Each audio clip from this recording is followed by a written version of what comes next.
सही जगह बसावट हो और शांतिपूर्वक ढंग से एनसीएल द्वारा विस्थापन किया जाए। इसमें खास करके विशेष करके गरीब लोगों को, जो गरीब तबका दबे कुचले लोग हैं, उन लोगों का विशेष ध्यान रखा जाए। उसके बाद उनको ऐसा पता लगा कि इतनी बड़ी आबादी, लगभग 34,835 आबादी को बसाने का एक जिम्मा जो एनसीएल के पास है, उसको जहां प्रचुर मात्रा में इतने लोगों की बसाहट के लिए ज़मीन उपलब्ध होगी, वो निश्चित रूप से वहीं देगा। मैं पदाधिकारी मीटिंग में कल आप गए थे आरा मशीन में? नहीं, मैं नहीं गया, मुझे बुलाया भी नहीं गया। विस्थापन को लेकर? विस्थापन को लेकर के यही बोलना है कि जहाँ एनसीएल खुशी खुशी भेज रहा है, जहाँ जैसे जो दे रहा है, उसको लेकर के चुपचाप अपना शिफ्ट हो जाए। उसको हम कबूल करेंगे जहाँ भी बसाएगा। नमस्कार, मेरा नाम सुनील सोनी है और आप बोल बोल पोस्ट देख रहे हैं। जैसा कि आपको बता दें कि सुबह सुबह का समय है और लगभग जो है अभी समय हो रहा है 9:06। चाय पीने निकले थे और चाय पे ही चर्चा हो रही है लोगों के साथ में। धारा 9 प्रभावशील हो गया है, डुगडुगी बज गई है, नया निर्माण नहीं होना है, नए निर्माण पर पूरा रोक लग गया है और बातें यहाँ तक आ रही, जो नया निर्माण हुआ है उन घरों को ध्वस्त किया जाएगा, क्योंकि नोटिस कहीं ना कहीं बनकर तैयार है। ये सूत्रों के हवाले से खबर निकल कर आ रही है और एक बड़ी कार्रवाई होगी मोरवा में धारा 9 को लेकर। आइए सीधे जुड़ते हैं, कुछ लोगों के साथ में जानने का प्रयास करेंगे कि ये धारा 9 जो लगा है, इसका विस्थापन लोग कहाँ चाहते हैं और किस स्तर पर चाहते हैं। क्योंकि कल जो आरा मशीन में बैठक हुई थी, मीटिंग हुई थी, वहाँ पर कुछ बातें उठकर आई हैं। जो लोग हैं उस मीटिंग का जो है कहीं ना कहीं विरोध भी कर रहे हैं। आइए सीधे जुड़ते हैं, जानने का प्रयास करते हैं कि क्या कहना चाहते हैं इस कल जो मीटिंग है उसको लेकर। अपना नाम बताइए, नाम क्या है आपका? प्रदीप कुमार गुप्ता, क्या बोलना है? नंबर 9 भगत सिंह कॉलोनी निवासी। विस्थापन मंच से भी जुड़े हुए हैं, छोटे से कार्यकर्ता के रूप में विस्थापन मंच सिंगरौली के माध्यम से अपनी बात बीच में कहते रहे हैं। बताइए क्या बोलना चाहेंगे धारा 9 को लेकर? देखिए, माननीय अध्यक्ष सह प्रबंध निदेशक भोला सिंह जी के द्वारा बहुत दूरदर्शिता के साथ, बहुत प्रयास के बाद धारा 9 समय के पूर्व लग गई। इस बात की बहुत खुशी है और उनको धन्यवाद है।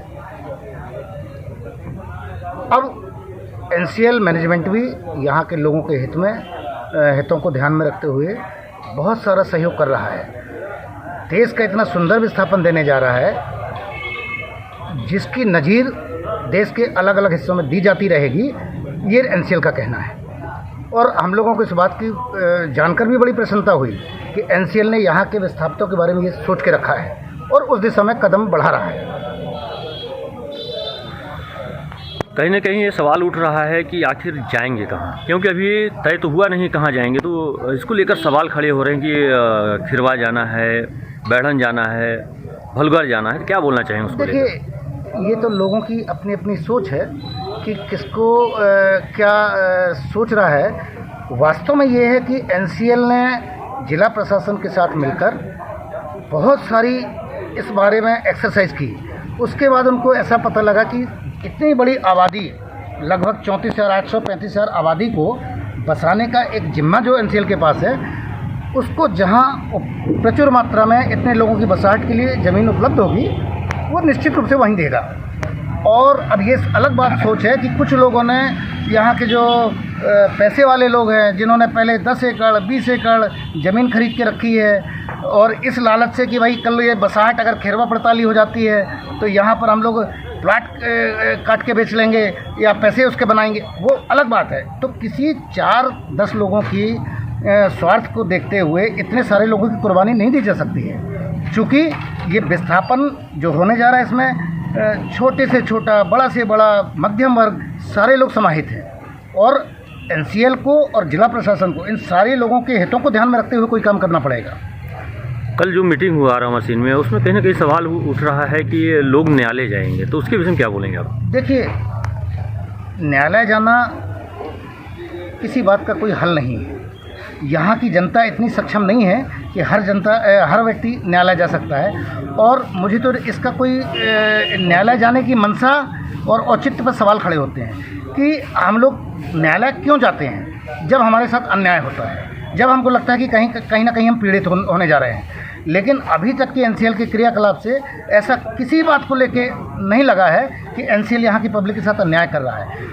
ये देश में ये जो सिंगरौली की विस्थापन पॉलिसी है, ये पहली बार मुझे समझ में आ रहा है कि मकान और ज़मीन के मालिकों के अलावा घर के जितने बालिग सदस्य उन सबको 15-15 लाख रुपए मिल रहा है। ये देश में ऐसी पॉलिसी कभी सुनने नहीं मिली है।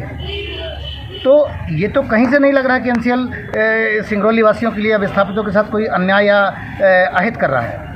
तो न्यायालय की बात थोड़ा सा प्रासंगिक नहीं लगती है और न उचित लगती है। क्या चाहते हैं आप? अगर विस्थापन होता है तो क्या चाहते हैं आप?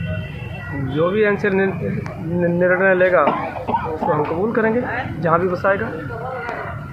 क्या बोलना चाहेंगे छोटू भाई विस्थापन को लेकर? विस्थापन को लेकर के यही बोलना है कि जहाँ एनसीएल खुशी खुशी भेज रहा है, जहाँ जैसे जो दे रहा है उसको लेकर के चुपचाप अपना शिफ्ट हो जाए। क्या बोलना चाहेंगे भैया आप विस्थापन को लेकर? विस्थापन में यहाँ के लोगों को उचित मुआवजा मिले, सही जगह बसावट हो और शांतिपूर्वक ढंग से एनसीएल द्वारा विस्थापन किया जाए। इसमें खास करके विशेष करके गरीब लोगों को, जो गरीब तबका दबे कुचले लोग हैं, उन लोगों का विशेष ध्यान रखा जाए। समय के अंदर हो और समय सीमा के अंदर ही ये सारा विस्थापन मतलब शांतिपूर्वक ढंग से एनसीएल द्वारा या जिला प्रशासन द्वारा निपटाया जाए। क्या नाम है आपका? Rajesh Kesari, ward number 5। जैसा कि आपने सुना कि लोगों के द्वारा क्या डिमांड थी और क्या कहना था विस्थापन को लेकर, आपने सुना।